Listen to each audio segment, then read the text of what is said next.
Are you looking for a space where you will learn to improve your mental strength, emotional health, and heal your insecurities from the inside out? Take the first step to living a more meaningful life with the Better Me with Body by Bree podcast. I'm your host, Bree. I'm a certified personal trainer, entrepreneur, and mother of 3. I've helped empower thousands of women to take action through fitness, nutrition, meditation, personal development, and aligning thoughts with action.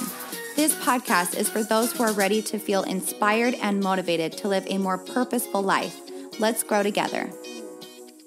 Hey girl, I see you. I see you trying so hard to lose weight and get in shape, and you feel like nothing is working.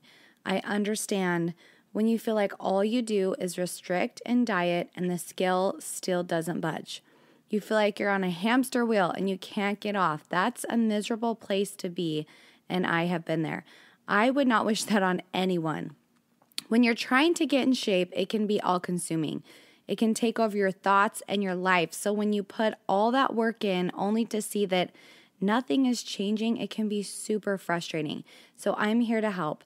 I put all of my 11 years of coaching clients, and I'm going to give you the tools that you need to get out of this cycle once and for all.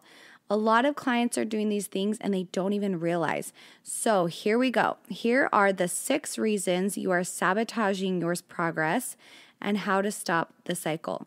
The first thing, and probably the most common that I see with clients, is the all or nothing mentality. And if you've been following me for a while or you are a current client, you know that I am against the all or nothing mentality because it will trap you into thinking that you have to be perfect in order to see results. Or you think that you have to change everything all at one time to see a change. And this could not be farther from the truth. It's the main reason people quit with their fitness goals.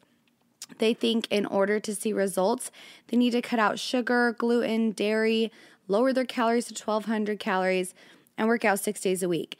Then if they have a moment of weakness and they eat some pizza, they've been starving for the last 2 weeks. So 1 slice turns into 4 slices, and they top it off with some ice cream and a bowl of cereal, and they feel so sick and so mad at themselves that they decide to throw the towel in because they're just sick of letting themselves down again. And they think they should just quit altogether. Does that sound familiar? Here are a few steps to consider that will help you with the all or nothing mentality. The first is start small. It's okay if you don't tackle everything at once. In fact, I'd prefer you to start small. Decide what you can realistically do, and when you master that one habit, then add another one. I call this habit layering, and it's really helpful with lasting behavioral change. These are tools that I teach my client in all of my 8-week programs and my challenges. Another tip to overcoming your all or nothing mentality is to be realistic. Know your limits. Know what you can commit to. You do yourself a big disservice when you overcommit because you don't want to break promises you make with yourself. It's better to be consistent and keep your word with yourself. The next is practice self-control. This is a tough one, but it's probably the most important one to master. Should you have that huge piece of cake? Probably not. But if you do eat it, do you have to give up and keep binging for the rest of the day or the week or the month? Or do you punish yourself by restricting your food intake for days? Maybe instead of indulging in a large piece of cake, you could have a smaller one and continue with your healthy diet the rest of the day, but avoid adding extra treats. So when you take a small piece, you're saying yes to your desire to have some cake and no to your craving for excess. It's all about balance and self-control. I like to think to myself, how will I feel after? And usually if I have one piece, I'm fine. But if I go back for more, then I'll feel sick. The next one is eat what tastes good. Too often people are tempted to splurge because their diet is so bland. They're sick of egg whites, lettuce, chicken, and broccoli, as you should be, because that's awful. Nobody wants to eat like that. And eating healthy shouldn't mean that you only need to eat bland, boring food. Life is too short for that. There are plenty of food choices that are healthy and delicious. So I want you to experiment with healthy foods and flavorful ways to prepare them.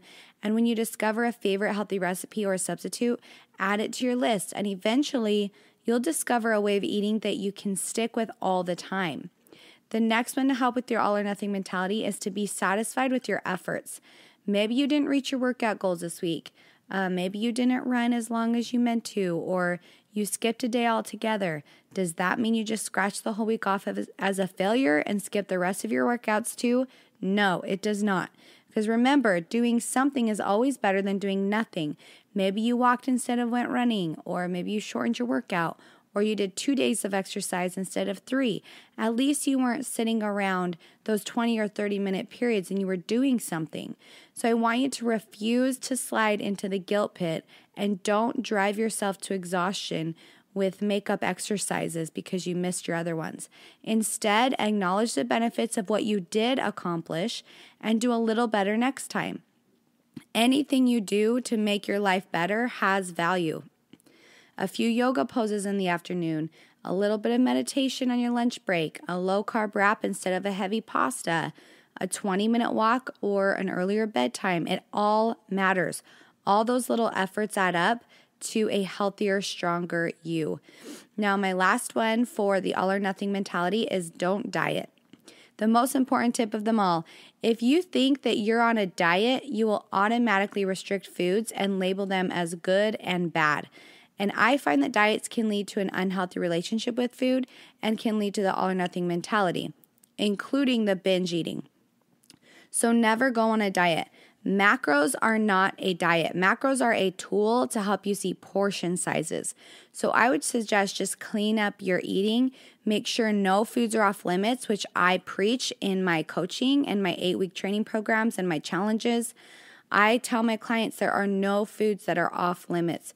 You can count macros and still focus on fruit and veggies and whole foods rather than processed carbs and sugar. You can eat these, but just eat them occasionally. I like to save my splurges for when I don't have control over my food. So for example, if I'm going out for dinner with friends, I'll allow myself to eat a little more treats or splurge on the burger. But when I do have control over my foods, like when I'm cooking at home, I'll try to eat as healthy as possible. And I'm always trying to hit my macros. Let's move to number 2. The number 2 reason that you are sabotaging your progress is that your why is not strong enough. You have to have a reason that you're doing this. You have to know what is driving you, because when it gets hard, and believe me it will, you have to dig deep and remember your why. For me, I want to feel confident. I want to feel like myself again. I wanted to be the best version of myself and have trust and confidence that when I say I'm going to do something, I do it. And that's important to me. When I want to cave and just give up, I think about where I was when I started. And when I started, I desperately wanted to be where I am now. So keep going. I keep pushing and I keep visualizing my highest and best self. And what I want is so clear that that's what drives me.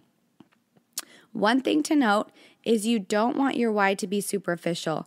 If your why is that you just want to have abs, that might not be strong enough when things get hard. So dig deep and make it an emotional connection. Reason number 3 is you are not consistent enough.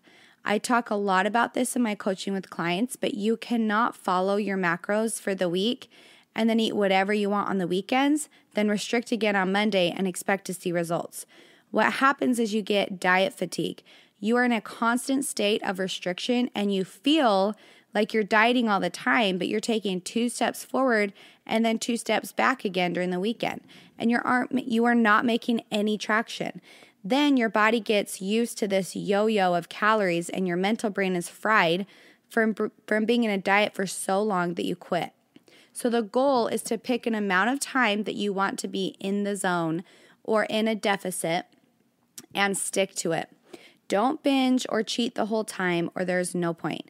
So if you do it for, let's say, 8 weeks, then you want to reverse back out and go into a maintenance while you give your body time to readjust and your brain a break as well.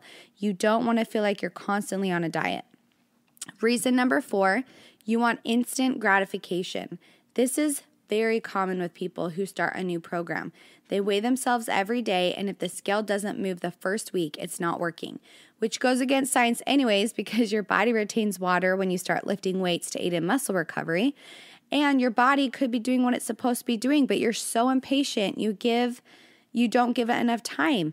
And when I was competing, it took me 7 weeks before I noticed a change. 7 weeks of no cheat meals, hard workouts for an hour to an hour and a half day, and eating only clean foods. But I trusted the process, and my body responded, and it kept responding. But if I quit before I saw the results, I wouldn't ever get to where I wanted.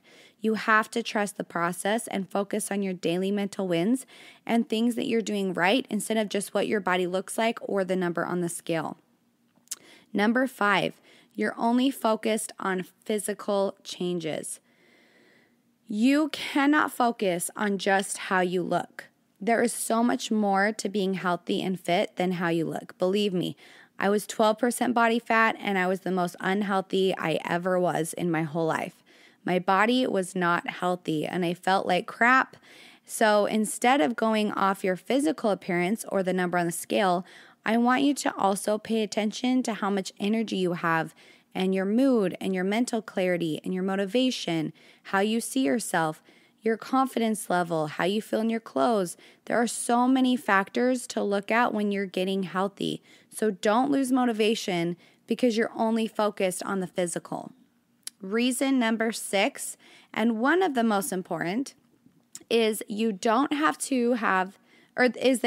have a clear definition of success. You cannot tell yourself that you want to lose 30 pounds in 6 weeks because sometimes we don't have control over how fast we lose weight. Or if you don't lose the weight in that certain amount of time, you feel like a failure. I want you to define what success means to you and try to focus more on the input than the output. The results will come if you're focusing on your input and your effort. So maybe you're successful if you hit your protein goal each day, or you woke up early and got a workout in, or you included more veggies in your diet. Don't judge your success on how much weight you lose. That's not how you are successful.